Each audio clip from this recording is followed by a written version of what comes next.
في الساعة 10 مساء بتوقيت القاهرة مباراة مصرية للمنتخب الوطني في ظل غياب محمد صلاح للإصابة ورحيله إلى ليفربول بعد المباراة. كلام مهم جدا هتسمعه النهاردة وتفاصيل غاية في الأهمية، لكن ما تنساش تصلي على حبيبك النبي عليه أفضل الصلاة والسلام.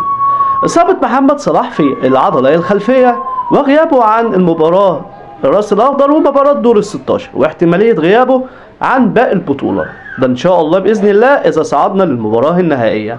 لكن كلوب أثار الجدل عن عودة محمد صلاح مرة أخرى للمنتخب إذا تأهل المنتخب إلى المباراة النهائية. لكن السؤال هنا لكلوب، طيب لو احنا تأهلنا للمباراة النهائية هنحتاج محمد صلاح ليه؟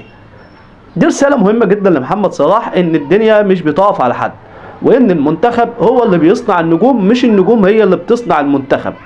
واسأل 2006 و2008 و2010 المنتخب المصري قدر يحرز 3 بطولات متتالية في ظل عدم وجود وفرة كاملة أو وفرة كبيرة في اللعيبة المحترفة. كان عندنا واحد تقريبا أو 2، لكن أبرزهم كان أحمد حسن.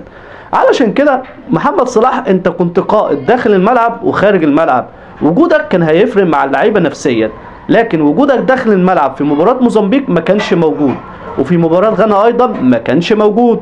علشان كده على محمد صلاح ارجع بتفكيرك شوية، علشان انت كنت قائد وان الشعب المصري كان معظمه بيحبك، لكن دلوقتي للأسف بدأت تفقد شعبيتك عند الشعب المصري. يا محمد يا صلاح، مع احترامي لتاريخك مع ليفربول وفي الكرة الأوروبية، لكن انت ما قدرتش تصنع تاريخ ليك مع المنتخب زي محمد أبو تريكة وزي أحمد حسن وزي عصام الحضري وزي محمد زيدان حتى.